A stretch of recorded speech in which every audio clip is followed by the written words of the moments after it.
हे भगवान, तेरा लाख लाख शुक्र है। मेरे पर बहुत ज्यादा दर्द कर रहे हैं, लेकिन ये 7 छोटे छोटे जिंदगियां मैंने ऐसे छोड़कर नहीं जा सकती। मुझे जीना होगा, अपने अंडों की रक्षा करनी होगी। भगवान, तूने मुझे जिंदगी दी है और ये प्यारे प्यारे अंडे। मैं कुछ भी कर कर अपनी माँ होने का फर्ज निभाऊंगी। जंगल में आग लग गई, लेकिन मैं और ये अंडे बचे रहे। इसका मतलब भगवान की कृपा हम पर है। कैसे भी कर कर अब मुझे इन अंडों को जिंदगी देनी है। मैं दूसरे जंगल जाऊंगी और वहीं पर अपनी जिंदगी जीऊंगी। इतना कहकर रानो चिड़िया उन अंडों को अपने सर पर उठाती है और सीधे दूसरे जंगल की ओर निकल जाती है। वो सुंदरबन जंगल में पहुंच जाती है। अब मैं जल्दी जल्दी अपना घोंसला बना लूंगी। उसके बाद ये मेरे कीमती 5 अंडे। अब हम सब बहुत खुश रहेंगे, क्योंकि अब हमारी जिंदगी बिल्कुल सुकून से बीतेगी। और देखते ही देखते रानो चिड़िया का घोंसला बनकर तैयार हो जाता है। आखिरकार ये वही घर है जिसका मैंने सपना देखा था। यहाँ मेरे बच्चे आराम से बड़े होंगे, बिना किसी डर के, बिना किसी छाव के, बिना किसी बुरे साए के। मैं उन्हें उड़ना सिखाऊंगी, गाना सिखाऊंगी। काश ये वक्त कभी ना रुके भगवान। आज मैं बहुत ज्यादा खुश हूँ। और फिर रानो चिड़िया अपने घोंसले के बाहर एक आवाज सुनती है। जैसे ही वो घोंसले के बाहर निकलती है, घोंसले के बाहर कालू कौवा और गोरी कौवी आए हुए थे। अरे अरे चिड़िया बहन, कैसी हो तुम? पहली बार देखा है तुम्हें इस ओर आते हुए। घोंसला तो बहुत सुंदर बनाया है तुमने, और ये अंडे तो मानो जैसे मोती लग रहे हैं। तुम बहुत भाग्यशाली हो चिड़िया बहन। हो चिड़िया बहन, और हमें तो बहुत खुशी हुई ये जानकर कि तुम हमारे जंगल में रहने आई हो। देखो, अगर किसी भी चीज की मदद चाहिए हो घोंसले को मजबूत करने में, अंडों की देखभाल करने में, तो बेझिझक मुझे बता देना। मैं और तुम्हारी गोरी बहन तुम्हारी मदद करेंगे। हम तो बस तुम्हारी भलाई चाहते हैं। कौवे भैया, कौवी बहन, आपका बहुत बहुत शुक्रिया। आप दोनों ने इतना अपनापन दिखाया, ये देखकर दिल को तसल्ली मिली है। अब बिल्कुल अजनबी नहीं लग रहा। इस जंगल में अकेलापन नहीं, बल्कि लगता है मुझे अपनापन मिलेगा। रानो चिड़िया को ये नहीं पता था कि उसका ये भरोसा, अपनापन उसकी सबसे बड़ी भूल है। ऐसे ही शाम हो जाती है। शाम के वक्त कालू कौवा और गोरी कौवी दोनों आपस में खुसर पुसर कर रहे थे।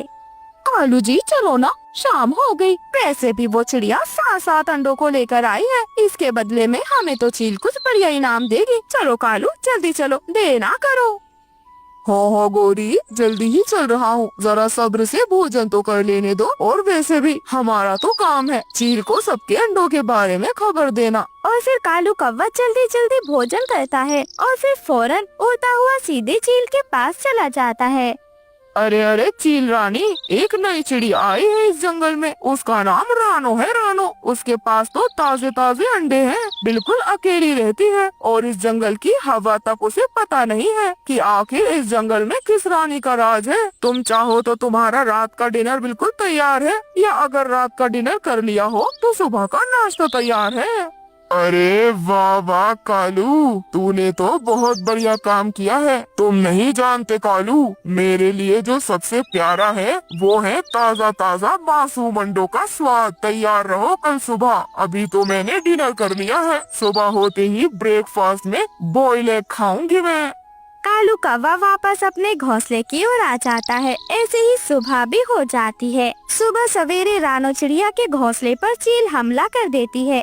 अरे नहीं, रुक जाओ प्लीज, ये मेरे बच्चे हैं। मैंने इन अंडों को अपने खून पसीने से सींचा है। चील, इनके बिना मेरा अस्तित्व नहीं बचेगा। जो करना है मुझे कर लो, लेकिन इन्हें छोड़ दो चील। लेकिन वो दुष्ट चील देखते ही देखते रानो चिड़िया के 7 अंडों को चट कर जाती है। रानो चिड़िया कुछ भी नहीं कर पाती। वो फूट फूट कर रोने लगती है। उसकी चीखें पूरे जंगल में गूंज रही थी। रानो चिड़िया की रोने की आवाज सुनकर मिठू तोता वहाँ पर आ जाता है। चिड़िया बहन, मैं जानता हूँ तुम्हारा दर्द शब्दों में बयां नहीं हो सकता, पर ये आंसू तुम्हारी ताकत बन सकते हैं अगर तुम उसे सही दिशा दो। दुनिया तभी बदलती है जब कोई हिम्मत करता है बदलाव लाने की। उठो उठो चिड़िया बहन, क्योंकि अब तुम्हें सिर्फ अपने लिए नहीं बल्कि पूरे जंगल के लिए लड़ना है। धीरे धीरे कुछ समय बीत जाता है। गोरी कौवी भी अंडे दे देती है।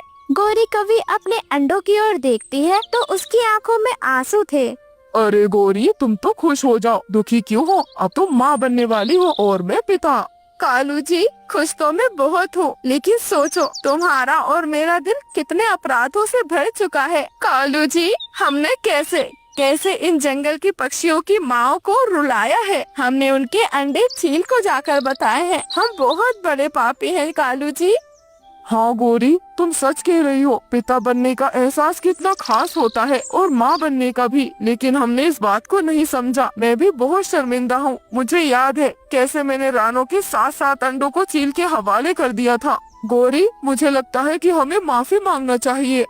और फिर गौरी कौवी रानो चिड़िया के पास माफी मांगने जाती है। रानो बहन, तुम मुझे माफ नहीं करोगी, मैं जानती हूँ, लेकिन सच कहूँ, उस दिन जब तुम्हारे अंडे गए थे और मैंने तुम्हें आंसू बहाते देखा था तो मेरे अंदर सब कुछ टूटकर बिखर गया था। मेरी ममता जाग गई है और अब मुझे समझ आ गया है कि खोना किसे कहते हैं। अगर तुम चाहो तो सजा दे दो, पर मेरी आत्मा को शांति चाहिए। बस मुझे माफ कर दो रानो। गौरी, सजा देने से कुछ वापस नहीं आता, लेकिन कुछ सिखाने से बहुत कुछ बच सकता है। और फिर रानो चिड़िया उड़ती हुई चील के पास जाती है। चील रानी, आप इस जंगल की असली शासिका हो, लेकिन क्या एक रानी को पक्षपात करना शोभा देता है? क्या कालू और गौरी की संतानें आपके हिस्से की नहीं बनती? अगर जंगल में सब कुछ तुम्हारा है तो क्या उनके अंडे तुम्हारे नहीं हैं?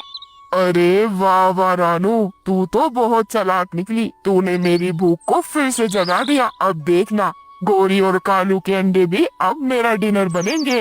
रानो चिड़िया उड़ती हुई सीधे अपने जंगल पहुंच जाती है और जंगल के पक्षियों को सारी योजना समझा देती है। चील जैसे ही थोड़ी देर बाद उड़कर गौरी कौवी के अंडों पर हमला करती है, जंगल के सभी पक्षी उसे जाल में पकड़ लेते हैं और फिर उसे पेड़ से बांध देते हैं।